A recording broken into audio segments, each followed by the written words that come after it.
Buenas noches y bienvenidos sean todos una vez más a esta serie de conferencias El Hijo Amado, Invención Cristiana o Exposición sobre una extensa tradición tanájica y midrashica.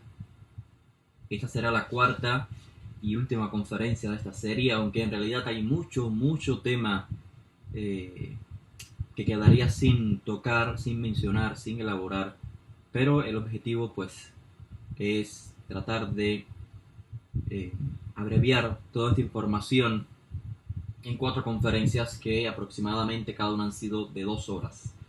Creo que hay bastante información que estudiar, que volver a escuchar y meditar. Hoy vamos brevemente a revisar algunas de las citas que dimos en las clases previas y vamos a llegar a una conclusión. ¿Recuerdan cuando citamos en el Talmud Bavli el tratado Rosh Hashanah en la página 10b y 11a, donde leímos que Rabbi Eliezer ben Hirkanus y Rabbi Yoshua ben Hanania, aproximadamente del final del primer siglo de la era común, coinciden en esta idea: Bepesach nolad Yitzhak. Fue en Pesach, o inclusive durante de Pesach, se puede traducir, nació Yitzhak. También nos informamos con una literatura anterior al Talmud Bavli, y esto es Jubileos. Jubileos en la sección 17 hasta la sección 18 nos informa que la Akedah de Yitzhak, es decir, la atadura para ser sacrificado, Yitzhak, se asocia con Pesach. Recuerden que el libro el libro de Jubileos decía, era muy similar, como narra, realmente Jubileos, para aquellos que no estuvieron, Jubileos es una especie de midrash sobre la Torah, específicamente Bereshit. Es una elaboración sobre información o datos que no se encuentran en el texto de la Torah. Y entonces esta historia, este evento de Abraham y su hijo en relación a la Akedah, es comparado en el libro de Jubileos o es expresado muy similar a lo que encontramos en el libro de Job. Es decir, una especie de midrash, de mashal. Cómo existe un ser espiritual que en el libro de Job es denominado como Satán, que dice que Job no soportará las pruebas, o sea, no será fiel a Hashem en todo momento, y entonces Hashem prueba a Job, evidenciando que en realidad Job sí está capacitado para superar todas las pruebas porque es un siervo devoto de Hashem. Similar en el libro de Jubileos, este ser espiritual le dice a Hashem que Abraham, a quien más ama, es a su hijo Isaac, que lo prefiere inclusive antes que el Creador. Por lo tanto, le dice a Hashem, este personaje ficticio, dile que ofrezca a Isaac en holocausto sobre el altar y verás, le dice a Hashem, si es fiel en todo tipo de pruebas. Finalmente se desarrolla todo el evento y el texto prosigue diciendo que se instituye en los próximos años, es decir, luego cuando Moshe entrega la Torah, se instituye celebrar una fiesta precisamente en estos días, en conmemoración a lo que sucedió. Y es por esto que el texto le dice que es una fiesta de gozo, la fiesta que ha de ser llamada Fiesta del Eterno. Por 7 días se celebrará, haciendo conexión, por supuesto, con la celebración de panes sin levadura, los 7 días de panes sin levadura. Luego leímos en el Midrash de Shemot Rabbah que también se asocia la Akedah de Isaac con Pesach. Pero vamos a verlo una vez más, vamos a leerlo, y esta es la primera nota que encuentran en el archivo que les envié. Lo recibieron vía email De cualquier manera también lo pueden ver en pantalla. Lo leímos en secciones previas, en conferencias previas, pero quiero hoy enfatizar en ciertas secciones que no enfaticé previamente. Vamos a leerlo con detenimiento para comprender cómo el autor de esta sección del Midrash Shemot Rabbah 15:11, el autor hace de la atadura de Yitzhak un modelo, podemos decir, un arquetipo de la redención. Dice el texto: este mes será para ustedes el principio de los meses, el primer mes del año para vosotros. Esta es una cita del libro de Éxodos, capítulo 12, verso 2. La explicación del Midrash Shemot Rabbah dice algo así: después, el santo bendito sea, después de haber elegido su mundo, él estableció el orden de las lunas nuevas, los Rosh Chodeshim, los inicios de cada mes, los inicios de cada año. Cuando él escogió a Jacob y a sus hijos, y aquí viene una sección más importante, él estableció la luna nueva de la redención, dice Rosh Chodashim Shel HaGeulah, en la que Israel fue redimido de Egipto y en la que en el futuro será redimido. Como está escrito: como en los días de tu salida de la tierra de Egipto, te mostraré milagros. Esto es una cita de Miqueas 7:15, haciendo referencia, por supuesto, el profeta a la redención mesiánica, conectándola con la redención de Egipto. Finaliza entonces el Midrash de Shemot Rabbah en esta sección diciendo: en este mes nació Yitzhak y en el mismo mes fue atado, es decir, Aviv o el mes de Nisan. En otras palabras, la atadura de Yitzhak se convierte entonces en una sombra de la redención mesiánica. Los descendientes de Yitzhak serán redimidos en el mismo mes en que Yitzhak fue atado.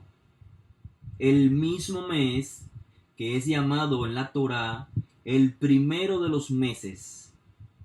Pero acá lo importante es que no es solamente en sentido numérico el hecho de que sea llamado primero, sino en el sentido de importancia en la historia de la redención de Israel. Yitzhak es una sombra de la redención mesiánica.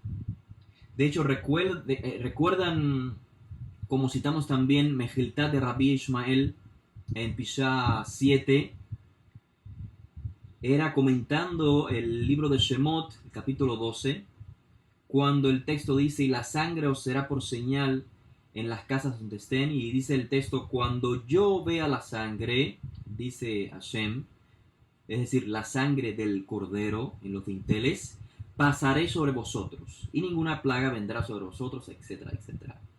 Y la interpretación que aparece en Mejiltá de Rabbi Ishmael es: ¿a qué se refiere a la sangre? ¿Cuál es la sangre que Hashem va a ver y por lo tanto va a proteger a los hijos de Israel de la destrucción? Y dice entonces Mejiltá de Rabbi Ishmael: cuando vea la sangre de la atadura de Yitzhak, porque está dicho: y Abraham llamó a aquel lugar Adonai Ire, literalmente el Eterno verá, el Eterno proveerá. Todo esto lo explicamos detalladamente en clases previas, no vamos a entrar en estos detalles. Lo estoy trayendo como una base de datos que nos va a ayudar a comprender hoy de manera conclusiva nuestras conferencias.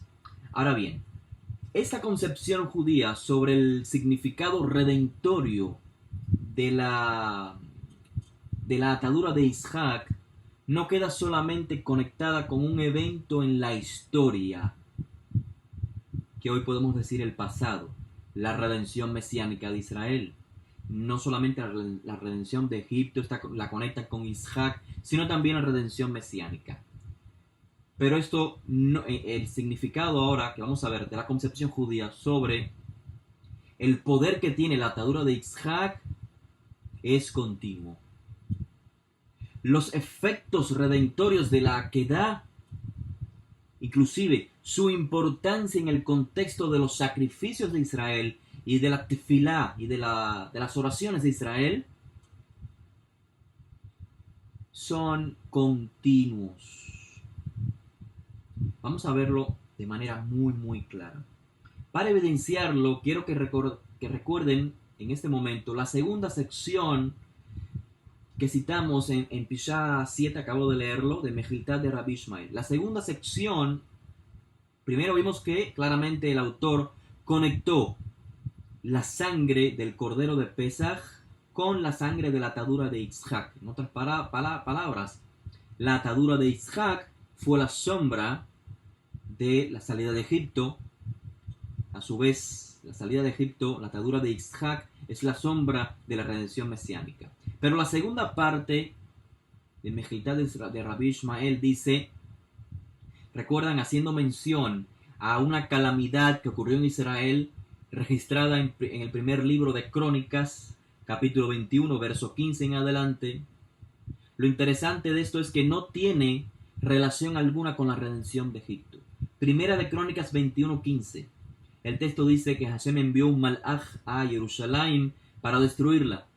Pero cuando estaba a punto de destruirla, vio el Eterno, otra vez la raíz de ver, ra en hebreo, vio el Eterno y sintió pesar por la calamidad y dijo al destructor, basta, detén tu mano. La pregunta es, ¿qué es lo que vio? Y otra vez dice el autor, vio la sangre de la atadura de Yitzhak, como está escrito, y cita otra vez el libro de Génesis 22:8. Elohim verá para sí el cordero. Acabamos de leer entonces que inclusive la atadura de Yitzhak, o aún más, la sangre derramada de Yitzhak, tiene poder redentorio en momentos fuera de contexto de la redención, podemos decir la redención en términos clásicos, que es la redención de Egipto y la redención mesiánica. La sangre de Yitzhak puede liberar a los hijos de Israel en momentos de tribulación, en momentos de aflicción. En los escritos de los primeros discípulos encontramos una idea muy similar y por supuesto en conexión a Yoshua de Nazaret, Yoshua el Mashiach. Todos sabemos que su muerte fue en Pesaj. Está registrado claramente que la muerte de Rabbi Yoshua fue en Pesaj. Exactamente el 15 de Aviv o de Nisan.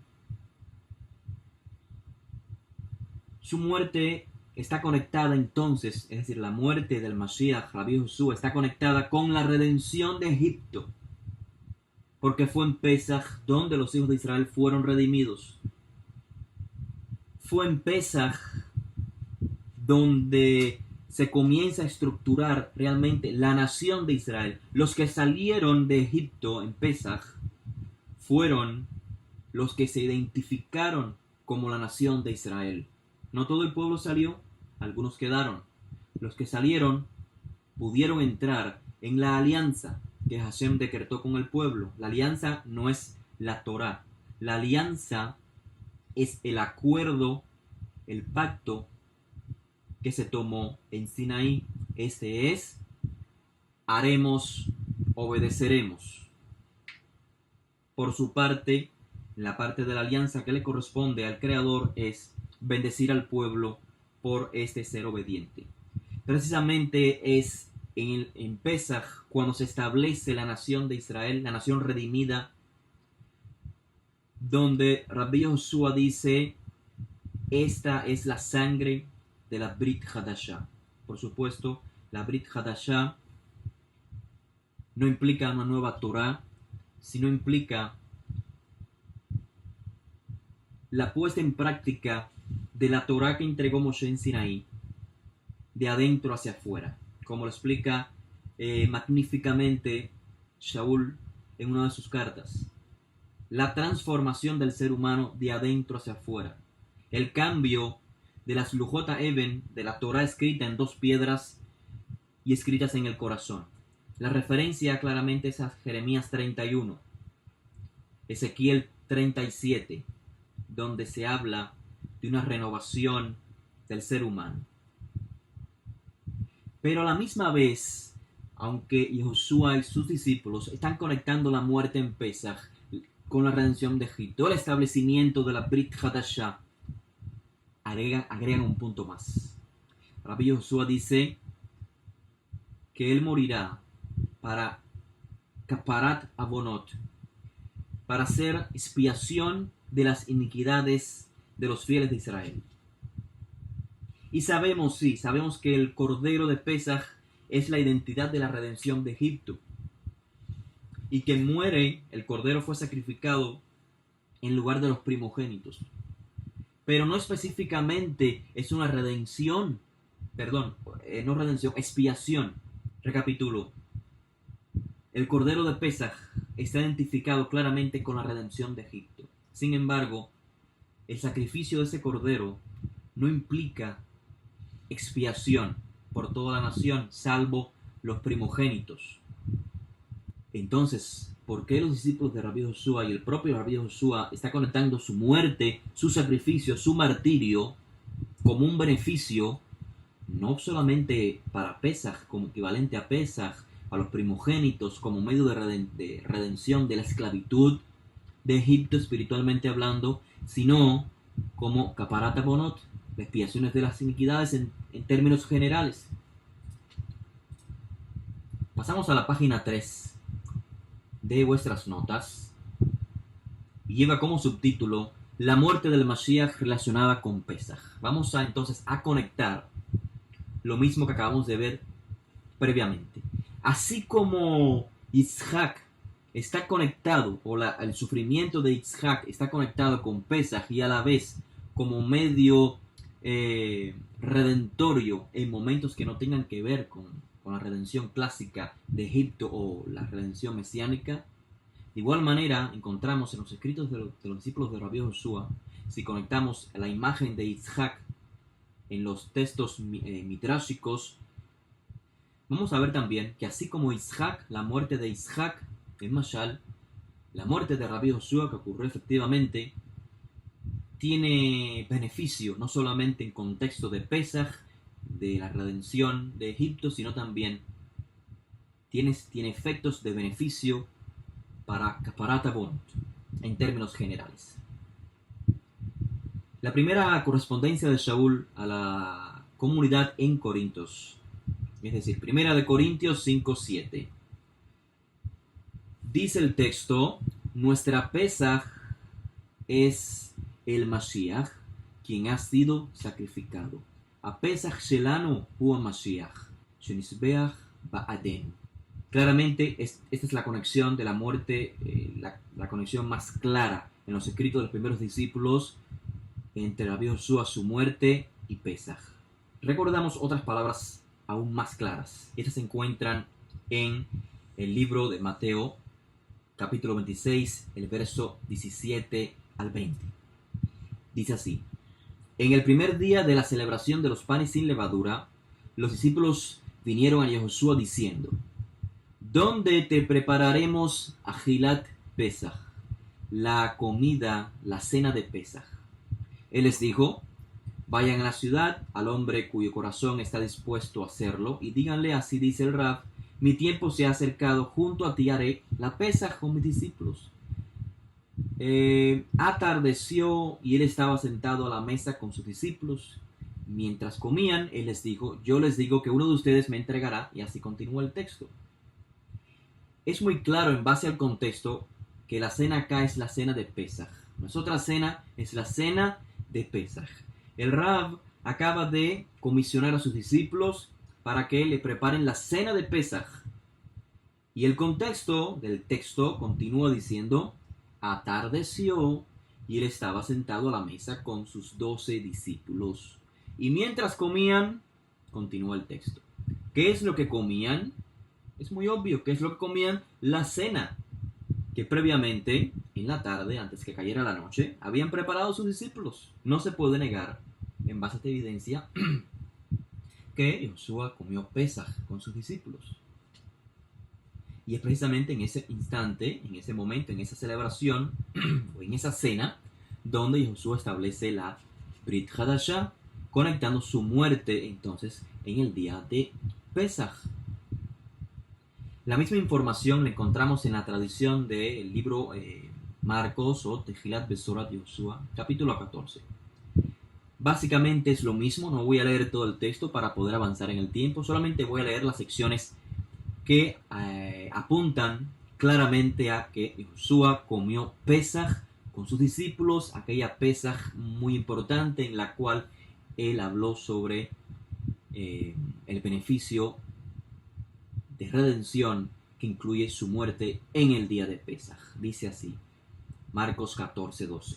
El primer día de los panes sin levadura, cuando se sacrificaba Pesaj, es decir, el cordero de Pesaj, sus discípulos le dijeron, ¿dónde quieres que vayamos y hagamos los preparativos para que comas Pesaj? La orden fue, vayan y pregunten, ¿dónde está mi habitación en la que pueda comer la Pesaj con mis talmidim? Efectivamente, nos dice el autor que salieron los discípulos y llegaron a la ciudad y encontraron todo y tal como él les había dicho y prepararon Pesaj. Al atardecer llegó él con los 12 y estando sentados comieron. Exactamente los mismos detalles que en el libro de Mateo. Es claro, Josué comió Pesaj. Preparan Pesaj, comen Pesaj. También en el libro conocido como Lucas, capítulo 22, se repite también el mismo principio. Llegó el día de los panes sin levadura en que debía sacrificarse Pesaj. Y Josué envió a Kefá y a Yohanan diciendo, preparen Pesaj para nosotros para que la comamos.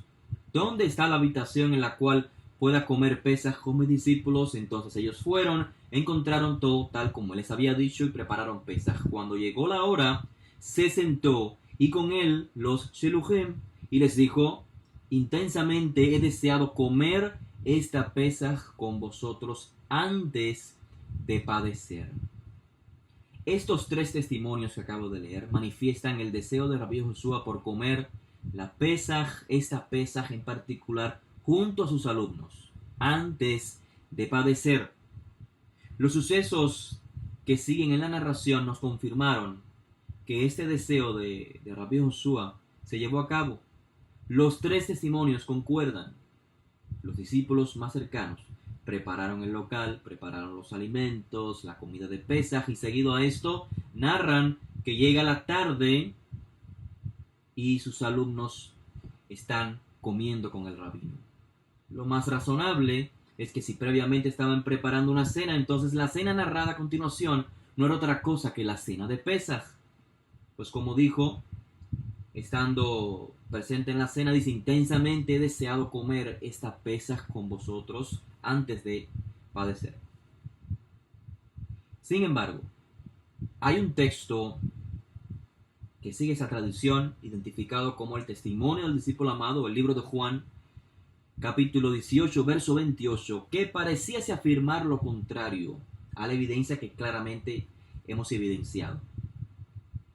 Este texto, Juan 18, 28, lo he explicado con lujos de detalles y lo pueden ver en vuestras notas, un enlace en el cual pueden leer posteriormente, con detenimiento, este documento en donde evidencio que también el testimonio del discípulo amado confirma que Josué comió Pesaj con sus discípulos antes de morir. No vamos a entrar en detalles porque no es el objetivo de nuestra exposición el día de hoy. Pero es interesante, antes de proseguir, resaltar que de los tres testimonios que dije anteriormente, este cuarto que se encuentra en el libro de Juan, hay una conexión muy clara con Pesaj y la muerte de Josué, en comparación con los tres testimonios previos.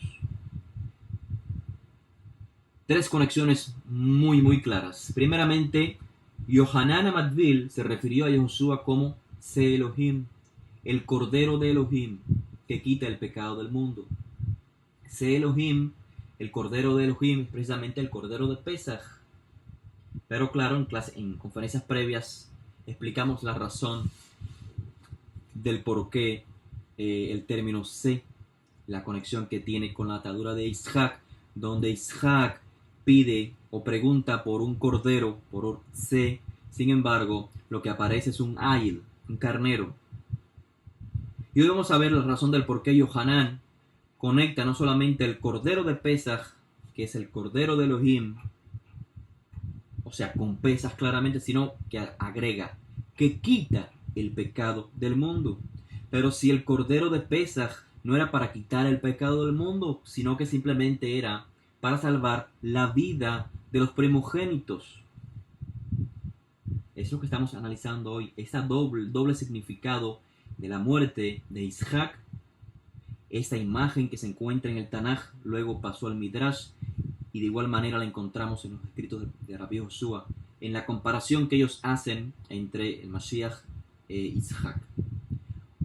Otra conexión clara en el libro de Juan, en referencia a Pesaj y Joshua, es que de igual manera como el cordero de Pesaj debía de ser elegido 10 días antes de que fuese sacrificado, de igual manera el autor del libro de Juan nos dice que Joshua llegó a Jerusalén 10 días antes. Es muy clara la conexión. Y la tercera conexión, que es aún más clara en el libro de Juan, es cuando el autor menciona que los huesos de Rabbi Joshua no fueron partidos, no fueron rotos, como tampoco podían ser partidos los huesos del cordero de Pesaj. Es clara la conexión que encontramos en esta tradición. Ahora veamos algunas instancias en que la muerte de Joshua es mencionada como beneficio para los penitentes, pero sin conexión a Pesaj. Lo que acabamos de evidenciar es tradición en los escritos de los discípulos de Rabbi Joshua, donde Joshua es claramente asociado, conectado con el cordero de Pesaj. Vamos a ver ahora la muerte de Rabbi Joshua, su beneficio para los penitentes, los Josrim B'Teshuvah, los que retornan a Hashem con un corazón sincero, pero su muerte no tiene conexión con Pesaj. Una de las citas, hay muchas citas, simplemente traje 3, las más claras de todas. Una se encuentra en la correspondencia a las comunidades en Galatia. Dice Shaul HaShaliach, el cual se dio a sí mismo por nuestros pecados para liberarnos del presente siglo malvado, conforme a la voluntad de nuestro Elohim y Padre. No hay mención acá de Pesaj, inclusive el contexto no es el de Pesaj, porque dice el cual se dio a sí mismo por nuestros pecados. El cordero de Pesaj no tiene conexión con los pecados. También en la primera carta a las comunidades en Corintios, capítulo 15, verso 3, escribe Shaul, porque primeramente os he enseñado lo que asimismo recibí, que Mashiach murió por nuestros pecados conforme a las Escrituras. Obviamente la cita puede ser referencia a muchos no, pero algunas secciones del Tanaj donde claramente se menciona la muerte del Mashiach por la nación de Israel, por los pecados de la nación de Israel. El ejemplo clásico, Isaías 53. Pero no hay una relación con Pesaj.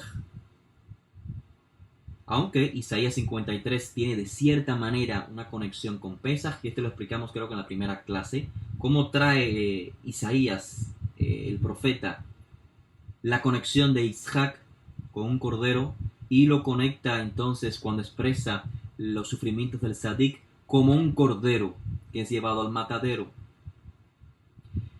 Otro ejemplo se encuentra en lo que el mundo occidental conoce como la primera carta de Pedro, capítulo 3, verso 18. Porque también Mashiach murió una sola vez por los pecados, el Sadik por los Reshaim, para llevarnos a Elohim, siendo a la verdad muerto en carne, pero vivificado en espíritu.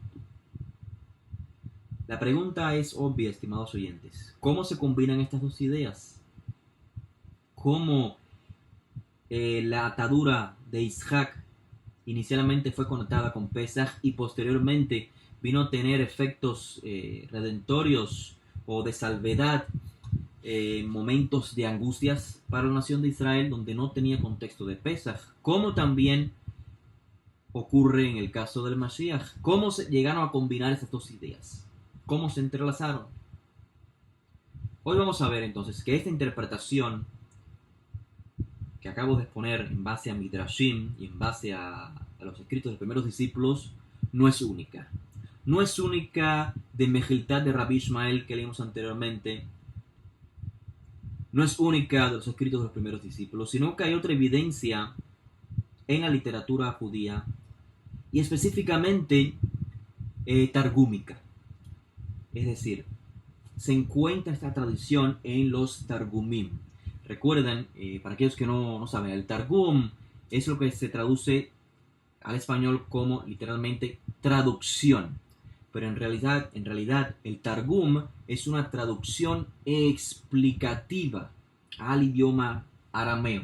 No es una traducción literal como lo es la Septuaginta de la Torá y del Tanaj en términos generales. No, el Targum, la literatura targúmica, es en realidad traducciones explicativas del hebreo al arameo. Y por supuesto, todas estas explicaciones que se dan en la traducción tienen sus fuentes en los Midrashim, en lo que los sabios, los intérpretes, comentaban en la antigüedad. Así que vamos a ver que estas interpretaciones, me refiero otra vez a concebir el sacrificio de Isaac, ejemplificado ya en la muerte del Mashiach, y cómo ambos se pueden conectar no solamente con Pesaj, sino con un beneficio, es decir, su muerte es de beneficio. Es un beneficio que sobrepasa a Pesaj, sin tener que estar en contexto de Pesaj. Muchos comentaristas, yo sé, y esto es un entre paréntesis, muchos comentaristas, lo digo porque quizás al final algunos tengan esta pregunta, se quede con esta incógnita, y como es la cuarta y última clase, no quiero que nos vayamos con incógnitas. He leído muchos comentaristas en el mundo occidental pierden de vista estas tradiciones que estamos exponiendo el día de hoy y tratan entonces de conectar a Yehoshua únicamente con el Cordero de Pesaj de una manera literal.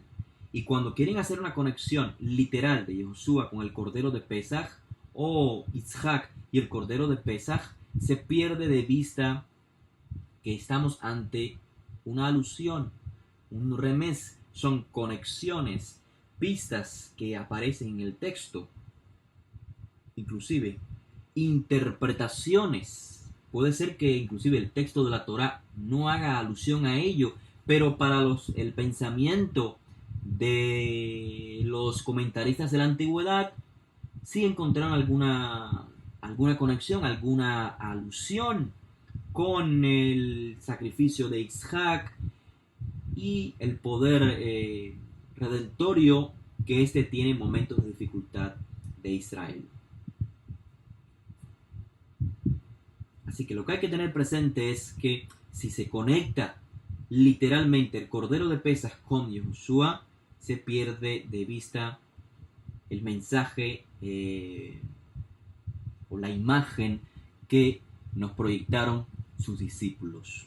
Es decir, Yehoshua no sería sacrificado literalmente por un Cohen Gadol. El Cohen Gadol no sería quien sacrificara a Yehoshua, ni Yehoshua estaría en el templo, sobre el Mizbeach, el altar. Aunque efectivamente Caifás y Anás fueron Kohanim, Gedolim, que incitaron, procuraron la muerte de Rabbi Yehoshua, quienes literalmente lo hicieron fueron los romanos. Entonces, podemos ver una alusión, un mensaje, un remés en los Kohanim procurando la muerte de Yehoshua, pero no lo concretemos en el mundo de la materia, no lo veamos literalmente, porque repito, en este caso, quienes llevaron a cabo la muerte de Rabbi Josué no fueron los Kohanim, fueron los romanos, es decir, paganos. Y Josué lo había dicho, seré entregado en manos de gentiles para que me maten. Y Josué no murió en el templo, murió fuera del templo. Por ello, estos comentaristas lo que hacen es tratar de decir que Josué entonces no comió Pesaj. O sea, toda la evidencia que vimos anteriormente para ellos no es válida. Lo único que es válido es la interpretación que ellos dan de la cita que dimos anteriormente en el libro de Juan 18:28, donde aparentemente Josué no comió Pesaj, sino que fue lo que hizo, aquella cena no era la cena de Pesaj. ¿Por qué hacen esto? Porque necesitan, les convienen para coordinar sus comentarios, les conviene que Josué no haya comido la Pesaj. Era simplemente una cena especial, porque Josué es la Pesaj. Y su muerte fue efectivamente cuando los corderos de Pesaj eran sacrificados, porque él es el cordero de Pesaj, perdiendo así de vista lo que dije anteriormente, que todo es una alusión, no es literal. ¿A qué hora, por ejemplo, a qué hora se sacrificaban los corderos para la noche de Pesaj? No sé si alguno de ustedes lo sabrá. Según Josefo, el historiador judío del primer siglo, los corderos de Pesaj eran sacrificados entre las 3 de la tarde y las 5 de la tarde, o en el horario antiguo, entre la hora novena y la hora undécima, entre 3 y 5 de la tarde. Y de hecho la Mishnah en Pesajim confirma esta información, la información de Josefo. Según la Mishnah, los corderos para la noche de Pesaj eran sacrificados después del sacrificio perpetuo de Olat Tamid. Hoy vamos a hablar del sacrificio perpetuo, o en hebreo Olat Tamid. Seguido Olat Tamid comenzaban los sacrificios, es decir, según la Mishnah, a partir de las 3 de la tarde. Aunque dice la Mishnah que en casos especiales se hacía un poco antes, es decir, como a las 2 de la tarde, pero nunca antes de las 2 de la tarde. Así que, teniendo en mente esta información histórica, en que los corderos de Pesaj se sacrificaban más o menos a las 3 de la tarde, entonces estos comentaristas conectan la muerte de Josué literalmente con el sacrificio del cordero de Pesaj, porque Rabbi Josué murió precisamente a las 3 de la tarde más o menos, según está informado por sus discípulos. Así que ven claramente ellos la información y dicen, acá está la evidencia literal.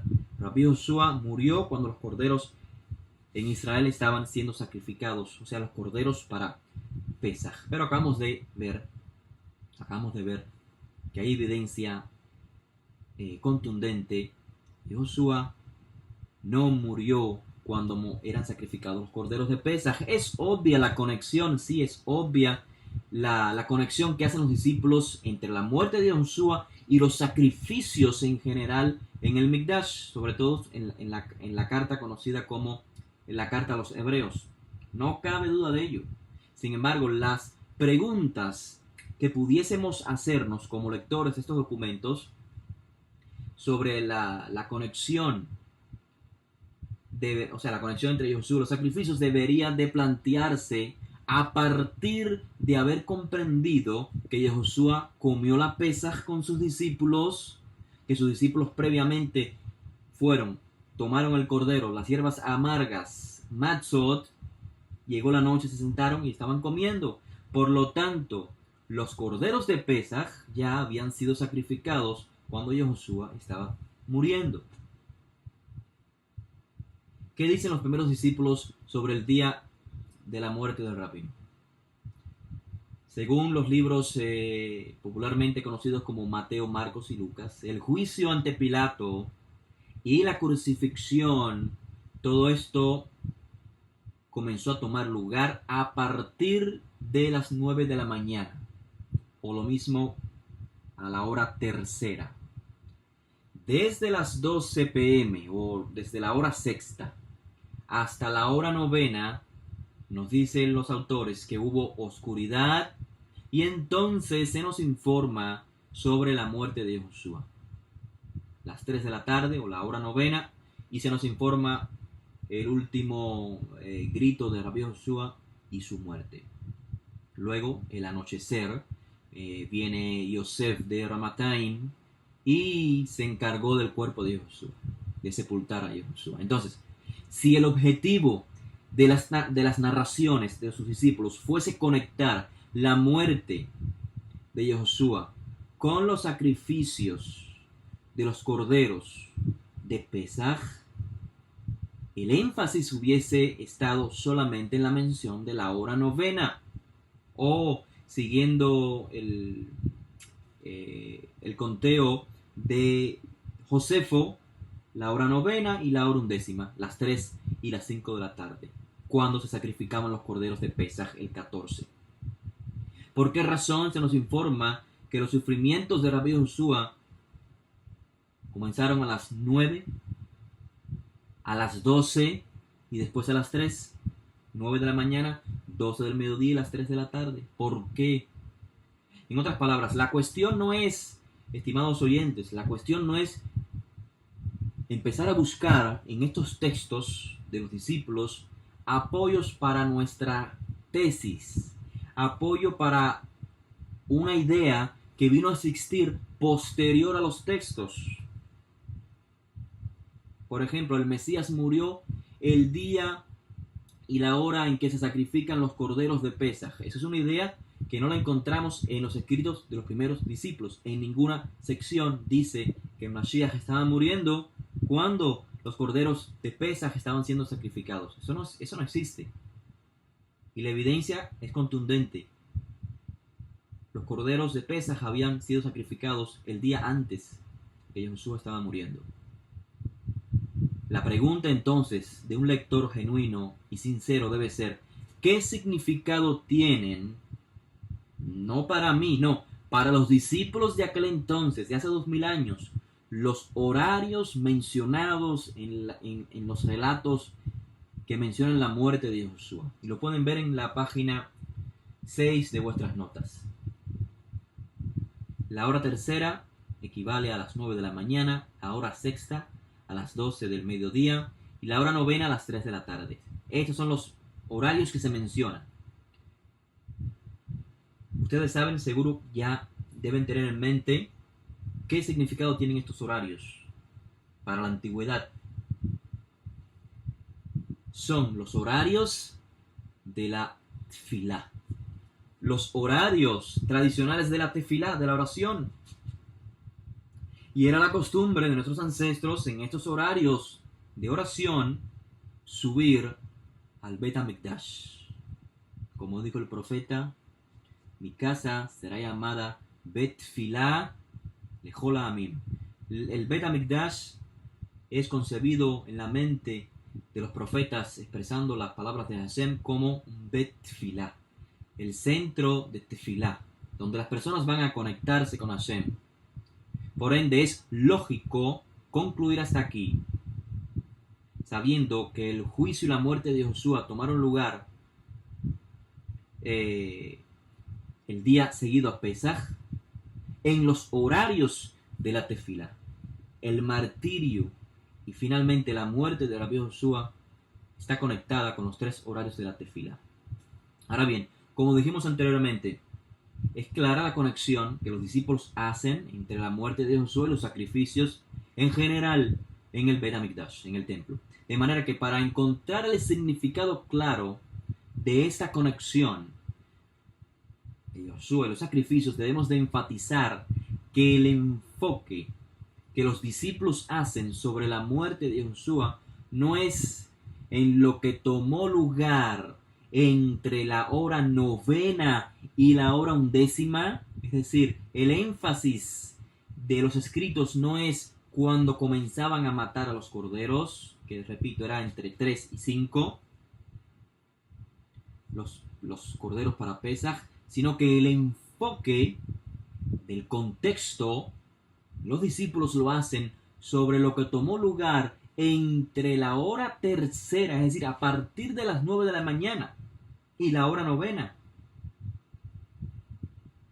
La pregunta que podemos hacernos entonces es mucho más clara. ¿Qué sucedía en el Bet HaMikdash entre la hora tercera y la hora novena? Es decir, entre las 9 de la mañana y las 3 de la tarde. Repito, para que quede claro, los discípulos no hacen hincapié en lo que pasó únicamente a las 3 de la tarde, cuando en el día anterior, en el 14 de Aviv, se comenzaban a sacrificar los corderos.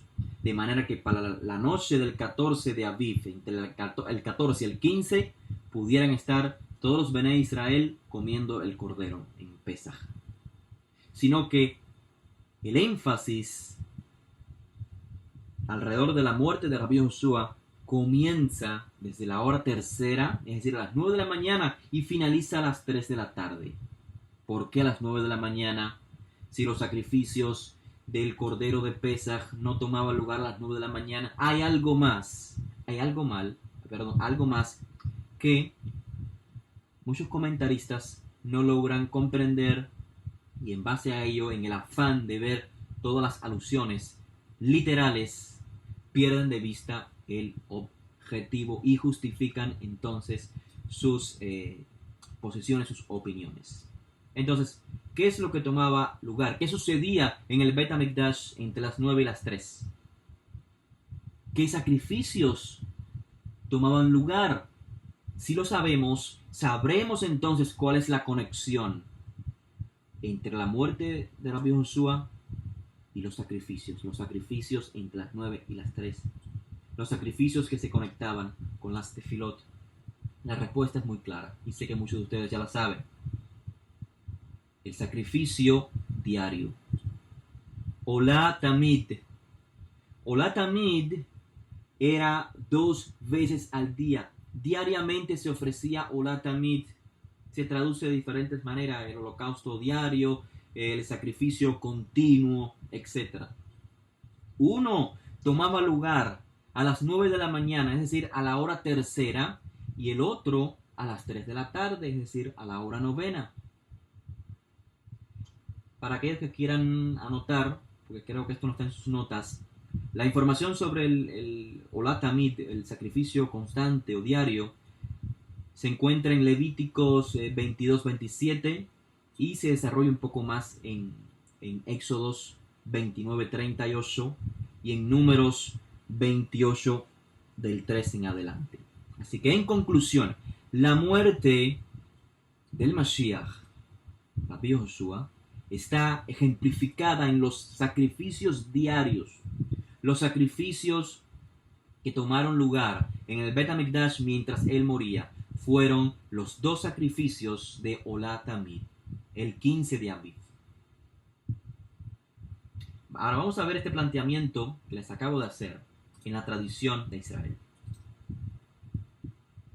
Por supuesto, hago énfasis en la tradición de Israel. Cuando digo tradición de Israel, también incluyo los escritos de los primeros discípulos. Pero ahora voy a verlo de manera más clara. Por eso digo tradición de Israel. Es decir, no solamente los discípulos conectaron la muerte del Tzadik con Pesaj, sino que también lo hicieron otros movimientos dentro de Israel. En Levítico 22-27 dice el texto así. Lo pueden ver en sus notas, página 7. Cuando nazca un ternero, un cordero o un cabrito, quedará 7 días con su madre, y desde el 8º día en adelante será aceptable como sacrificio de ofrenda encendida al Eterno.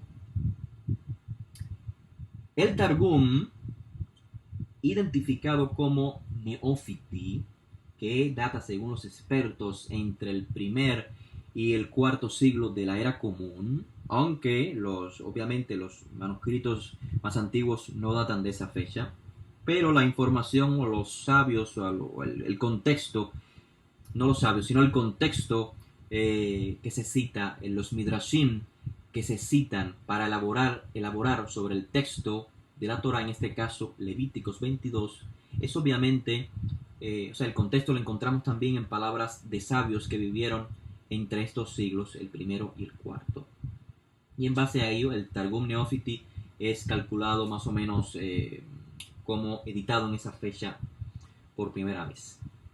Así que en este Targum, en esta traducción al arameo de la Torah, recuerden, traducción interpretativa, se explica que los tres animales mencionados aquí hacen una referencia a los eventos que ocurrieron en la vida de los tres patriarcas. En el texto se menciona el ternero, el cabrito y el cordero. Ya sé que ustedes pueden divisar, sin yo mencionarles nada, quién es cada quien. El shor o el ternero, según el Targum Neófiti, se asocia con el becerro que Abraham preparó para los tres invitados. Recuerden que los términos en hebreo para los animales sucede igual que en español. Es el mismo animal, simplemente que en base a la edad del animal se le define con diferentes nombres. Tengan esto presente. La referencia entonces del shor o el ternero, como dije, hace una referencia a lo que está escrito en Génesis 18:7. Cuando Abraham recibe a los invitados, a los tres malachim, Abraham ordena a que preparen un becerro. El etz, el cabrito mencionado en Levíticos 22, se asocia con los cabritos que usó Jacob para engañar a su padre Isaac con el objetivo de recibir la verajá del primogénito, registrado en Génesis 27:9. Finalmente, Kesef, el cordero, se asocia con la atadura de Isaac. La alusión es obvia, Génesis 22:7, la atadura de Isaac. Inmediatamente dice así voy a leer ahora creo que están sus notas, permítanme. Perfecto. La página 8 de sus notas. Les transmití el Targum Neófiti, el texto arameo y una traducción lo mejor posible al español. Como siempre, les he colocado en colores acá, rojo y azul, las palabras claves que nos ayudarán a comprender el texto. Dice así, el Targum Neófiti, Vaikra 22:27. Repito, es una traducción interpretativa. Inmediatamente, es decir, después que Abraham proveyó la comida para sus visitantes, le fue anunciado que Sara daría a luz a Isaac. Después de esto, es decir, después del nacimiento de Isaac, el cordero fue elegido para traer a la memoria el mérito del hombre especial. En arameo, Sejutá de Gabra y Ejida. ¿Recuerdan cuál es el término acá que nos llama la atención? Sejutá, por supuesto, el mérito del varón Yahid. Acá, por supuesto, en arameo, Yehidá. La conexión es muy clara con Génesis 22, donde Hashem le dice a Abraham, toma a tu hijo, al Yahid, al favorito, acá he traducido especial. Continúo leyendo. Después de esto, después del nacimiento de Isaac, el cordero fue elegido para traer a la memoria el mérito del hombre especial, quien fue atado en una de las montañas como un cordero, como ofrenda encendida sobre el altar. El Eterno lo redimió por su bondad y misericordia, y cuando sus descendientes oren, es decir, cuando los hijos de Israel oren, dirán en tiempo de aflicción, respóndenos en este tiempo, escucha el llanto de nuestra oración, y recuerda para nuestro beneficio la atadura de nuestro padre Isaac. Qué interesante es leer este Targum y ver claramente la imagen que nos presenta y cómo se puede comparar con las imágenes que encontramos en los escritos de los primeros discípulos. Vemos acá entonces cómo claramente Isaac, el hijo favorito, el Yahid, el hijo que es entregado a la muerte, es identificado entonces como el Cordero. Y esto es lo más importante del texto. Yohanan Amadvil dijo sobre Rabbi Joshua, Ine se Elohim. He aquí está el Cordero de Elohim. Por supuesto que todo lector que en aquel entonces leyó por primera vez este documento, el testimonio del discípulo, habría captado el mensaje que está diciendo Yohanan, el inmersor. Yehoshua es el Cordero, así como Isaac es el Cordero. En realidad la atadura de Isaac era una sombra. El término arameo, como ya dije, Yehidá, sin duda hace la referencia una vez más, conecta el texto en Génesis, Kachna et binja, entrégame o toma a tu hijo, al hijo Yahid, al unigénito. Así que el Cordero es entonces el símbolo de Isaac, como dice el Targum, es símbolo de la compasión de Hashem para los hijos de Israel en los momentos de aflicción. Voy a leer otra vez el texto, porque es muy importante. En momentos de aflicción, los hijos de Israel, dicen, los descendientes de Isaac dirán, respóndenos en este tiempo, escucha el llanto de nuestra oración y recuerda para nuestro beneficio la atadura de nuestro padre Isaac, que en otros midrashim es la sangre de Isaac. En otros midrashim que estudiamos, las cenizas de Isaac. En otras palabras, el sacrificio de Isaac y su poder redentorio más allá de Pesaj, del contexto de Pesaj. Cordero es entonces el símbolo de la compasión de Hashem para con el pueblo de Israel. He aquí el Cordero de Elohim que quita el pecado del mundo. Anteriormente les mencioné Isaías 53, quiero que estén en sus notas. Efectivamente, en la página 9 de sus notas, Isaías 53, 7. Veamos cómo el profeta trae esta imagen de la Torá. Fue oprimido el Sadik de Isaías 53 y afligido, pero no abrió su boca, como un cordero, dice, casé, como un sé que es llevado al matadero, y como oveja, como Rachel, que ante sus transquiladores permanece muda, no abrió él su boca. Es interesante todas las palabras que figuran en Isaías 53, cómo nos crean esta imagen que viene, por supuesto, ahora se hace muy clara cuando leemos los Midrashim, leemos Isaías 53, es muy posible comprender por qué Isaías 53 está hablando de el Sadik en ese sentido, si es que Isaías también pudiese tener en aquel momento una imagen clara sobre el significado, sobre la imagen de Isaac. Isaías 53 también nos dice, recuerdan, él llevó nuestras enfermedades, cargó nuestros dolores, le tuvimos por azotado, por golpeado de Elohim, como si Elohim lo hubiese golpeado. Efectivamente, Abraham no es el que está sacrificando a su hijo, no es el padre el que sacrifica a su hijo, lo mismo. Elohim sacrificando a su hijo. Recuerden el contexto, los reyes de Israel son hijos de Elohim, mas él fue herido por nuestras transgresiones, es decir, Hashem no lo golpeó porque él había pecado, sino que él fue herido por nuestras transgresiones, molido por nuestras iniquidades, abonotenu, el castigo por nuestra paz sobre él, y por sus heridas hemos sido sanados.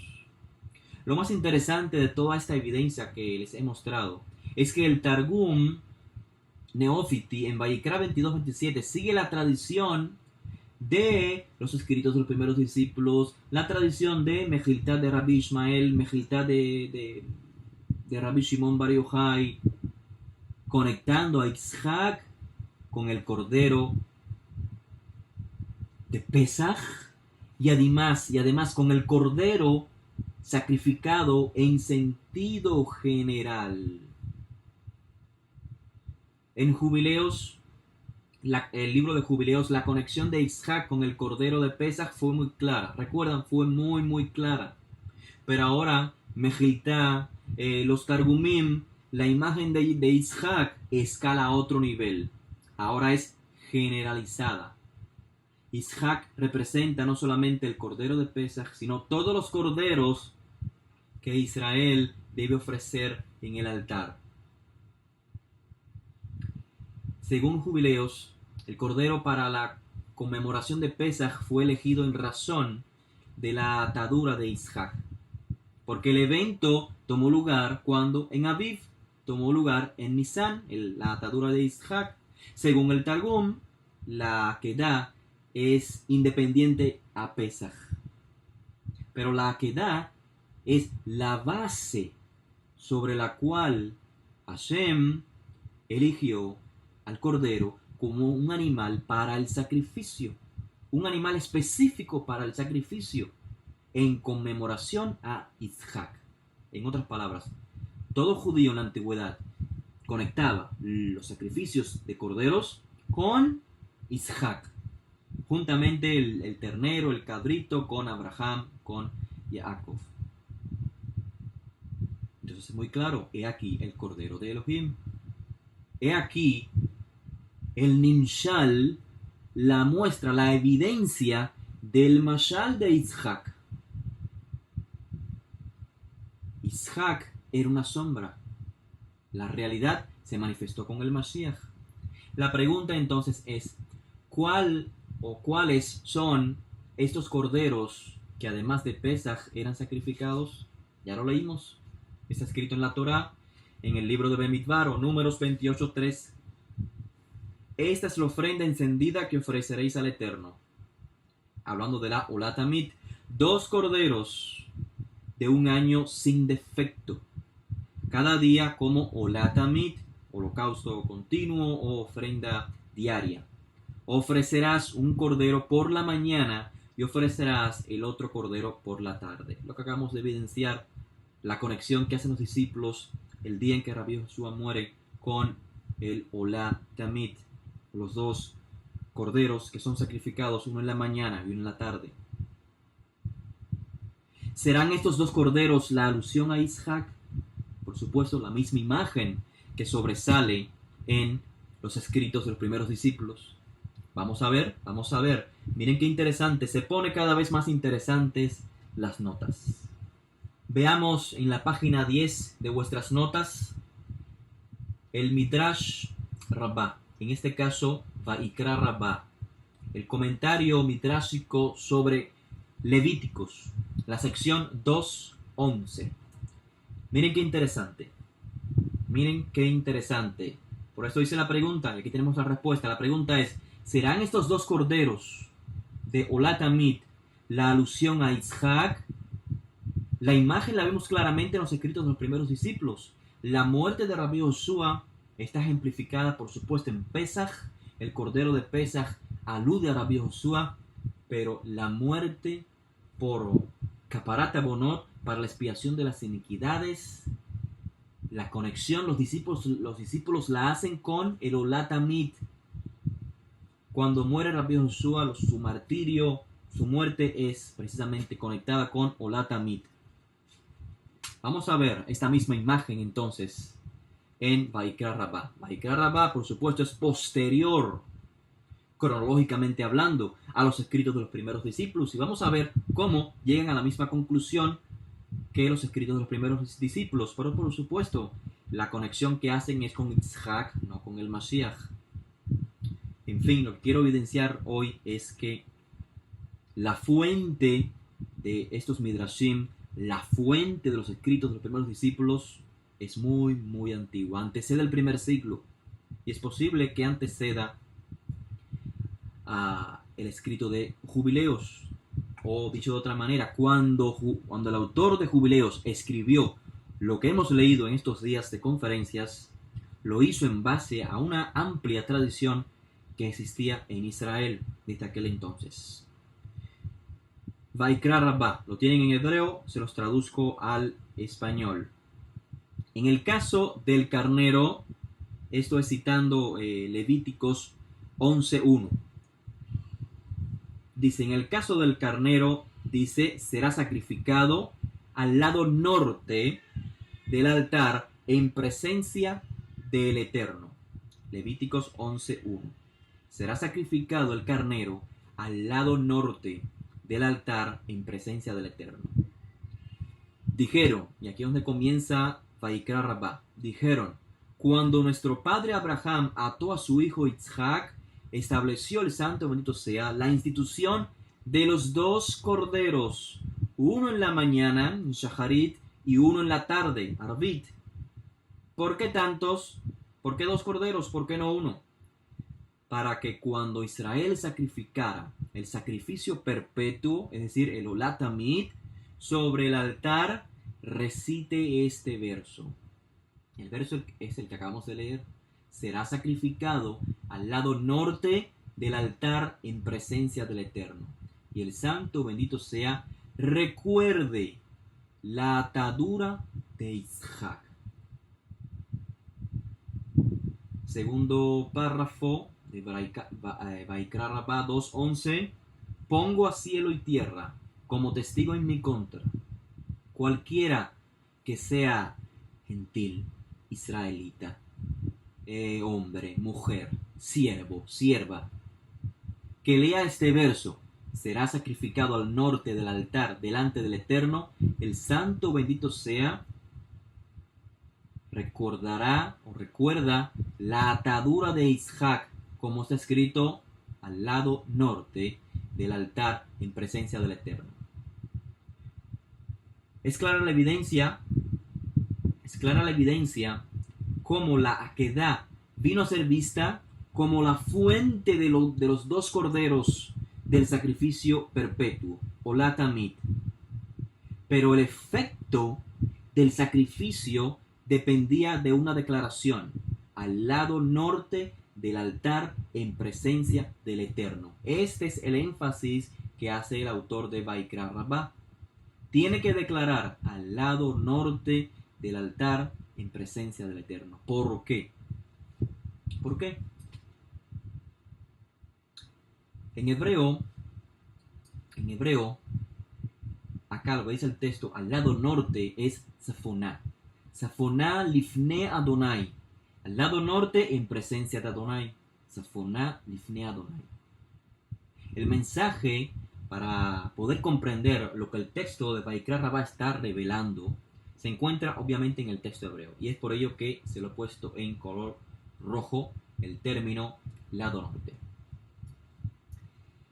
La raíz del norte, Safoná, en hebreo, es la Sadik, la Fei y la Nun.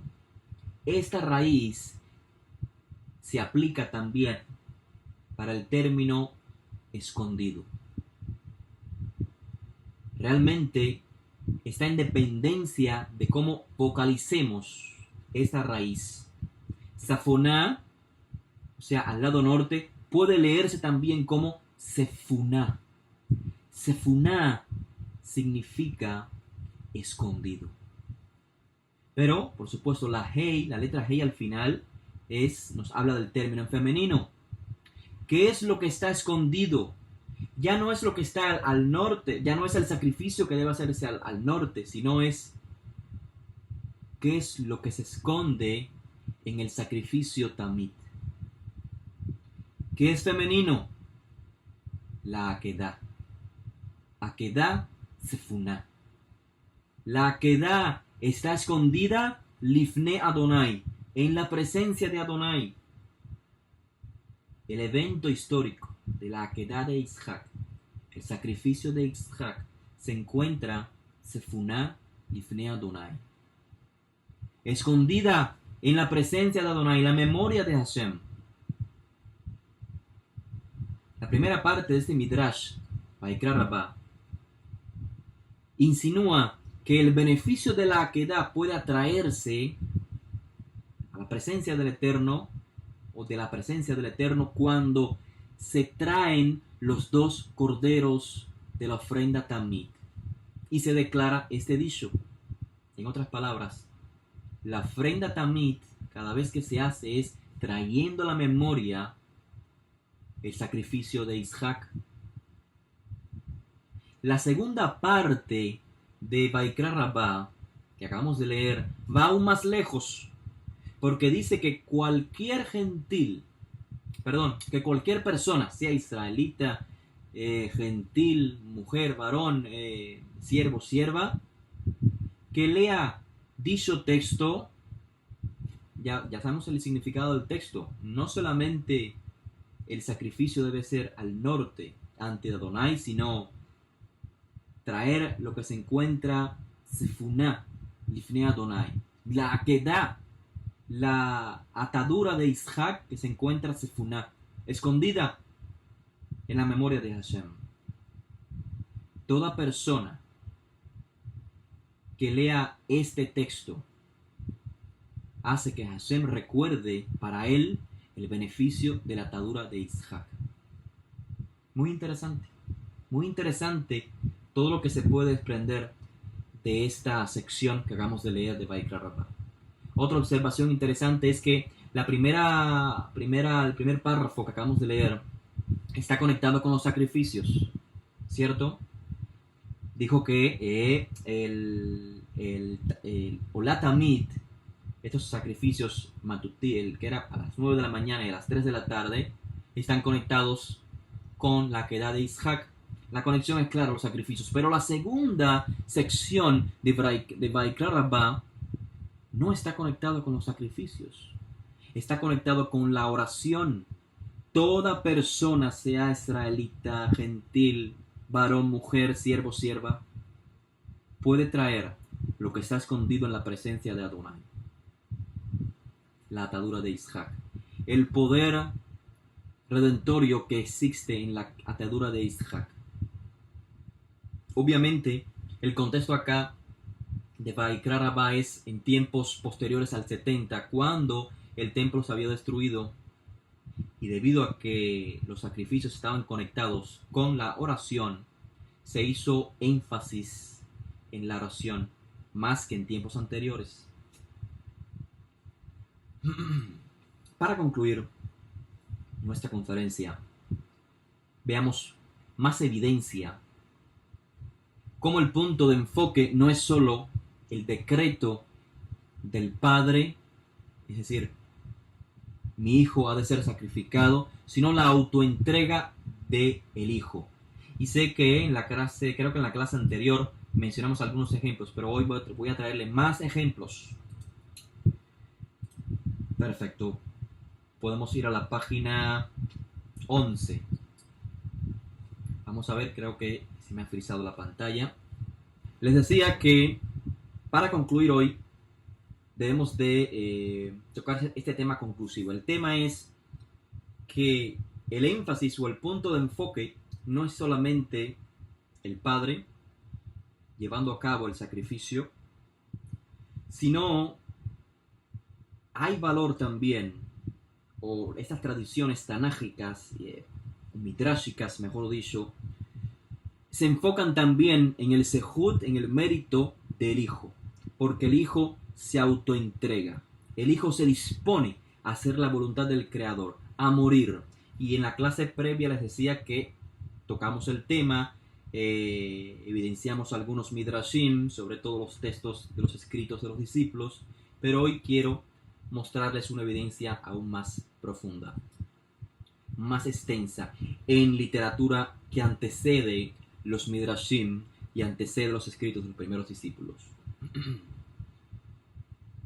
Recordamos los escritos de los primeros discípulos.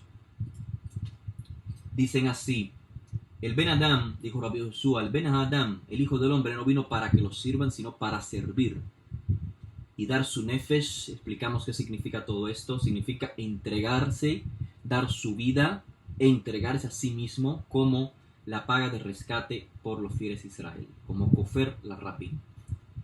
También le mencionamos en la correspondencia a las comunidades en Galatia, donde Shaul dice, se dio a sí mismo por nuestros pecados.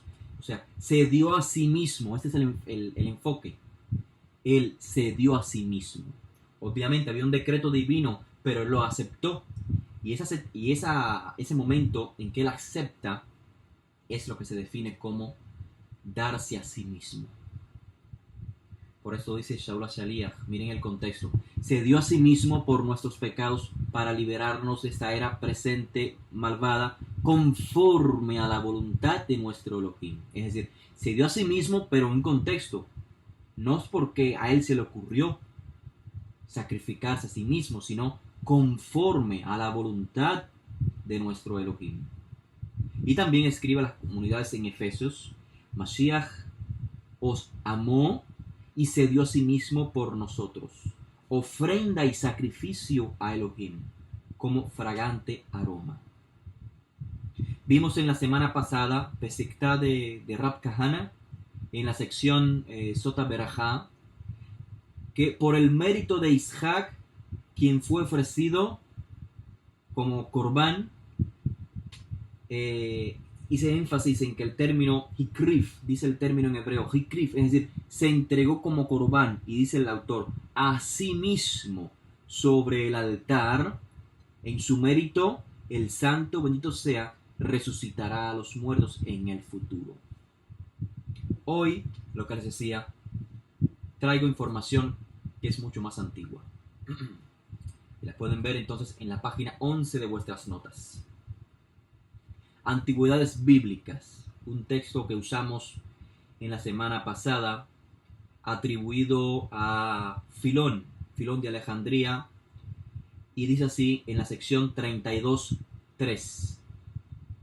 Y el hijo le dijo a su padre, escúchame, padre, si un cordero, el contexto, esto es Abraham e Isaac, ese es el contexto. El hijo le dijo a su padre, escúchame, padre, si un cordero del rebaño es aceptado para una ofrenda al Eterno y es olor grato, y si por la maldad de los hombres ovejas son designadas al sacrificio, pero el hombre es designado para heredar el mundo, ¿cómo tú me dices ahora a mí, ven a heredar una vida segura? Y en un tiempo que no puede ser tiempo. Lo que quiere decir acá el autor es que Abraham estaba insinuando a Isaac que huyera del momento del sacrificio. Abraham no quería sacrificar a Isaac. Y sigue diciendo entonces el texto, ¿acaso yo, le dice Isaac a Abraham, acaso yo no he nacido en el mundo para ser ofrecido como sacrificio al que me hizo? Ahora será mi bendición más allá de todos los hombres, porque no habrá otra cosa semejante, y en mí se instruirán las generaciones, y por mí los pueblos comprenderán que el Eterno ha hecho el alma o la vida de un hombre digna de ser un sacrificio. No sé cuántos de ustedes pueden ver acá una imagen que es tal y cual la imagen en los escritos de los primeros discípulos en referencia al Mashiach. El mensaje es muy claro. En lugar de Isaac reducirse al estatus de un animal en manos de Abraham, eso es lo que dice en primera instancia el texto, Isaac está percibiendo una realidad mayor. Isaac está percibiendo que el hecho de que él acepte el sacrificio es un honor, pero es un honor único. Será la exaltación en lugar de su humillación. ¿Cuántos de ustedes que han leído los escritos de los primeros discípulos no les vienen ahora a la memoria las palabras de Rabbi Joshua? Sobre todo las escritas en el libro del testimonio del discípulo. La exaltación de Rabbi Joshua, según el autor del testimonio del discípulo, la exaltación de Rabbi Joshua es su muerte. Y lo leímos en conferencias previas, como también está aludido esto en el libro de Jubileos, en referencia a Abel. Su muerte fue su exaltación. Exactamente la misma imagen que se refleja acá en antigüedades bíblicas, que de hecho, no está de más decirlo, data, según los especialistas, aproximadamente un año antes de la era común. Bien, la otra sección es antigüedades bíblicas, otra vez sección 42 y 3. En este caso es en referencia a el evento de Jefté con su padre.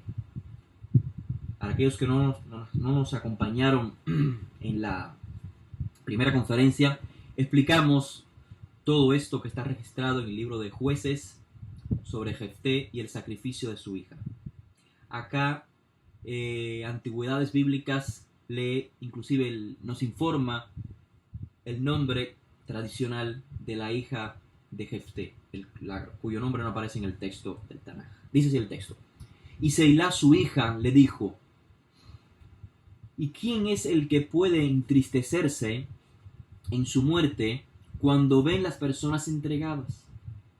¿No recuerdas lo que era en los días de nuestros padres, lo que ocurría en aquel entonces, cuando el padre preparó su hijo para el sacrificio y él no lo contradijo? Es decir, el hijo no contradijo al padre, sino que accedió regocijándose.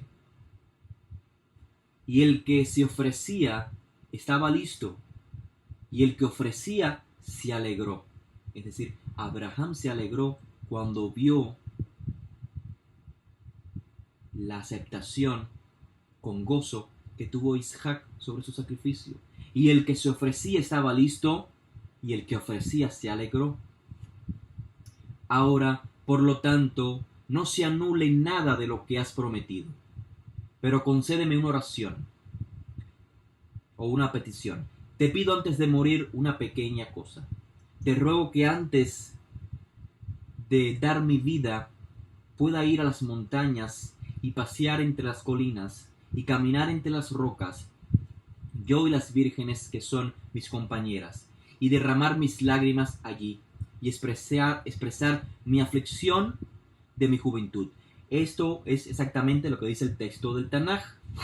Ahora vamos a ver la interpretación que le da Antigüedades Bíblicas. ¿Por qué es que va a llorar? ¿Por qué se va a lamentar Seila, la hija de Jefté? Según este Midrash. Y los árboles del campo llorarán por mí, y las bestias del campo se lamentarán por mí. Pues no estoy triste por morir, ni me entristece que entregue mi vida o mi alma, sino que temo que mi padre no pueda cumplir su voto. Temo que si no me ofrezco voluntariamente como sacrificio, mi muerte no será aceptada, y voy a perder mi vida en vano.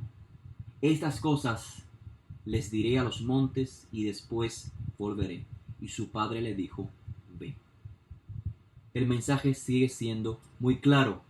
Isaac, o sea, la imagen, tomemos la imagen, salgamos de lo literal. El mensaje es un padre entregando a su hijo, a su hija predilecta. Recuerden que Isaac es llamado Yahid.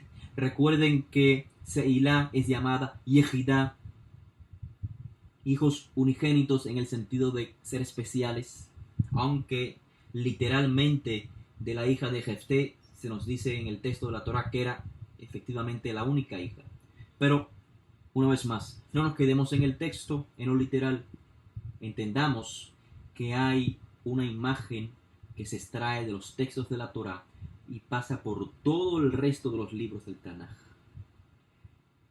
El padre entregando a los hijos a la voluntad divina, un sacrificio por el bien de los demás, pero el hijo debe aceptar, debe acceder a ser sacrificado, aceptar con gozo, ser transformados en un sacrificio.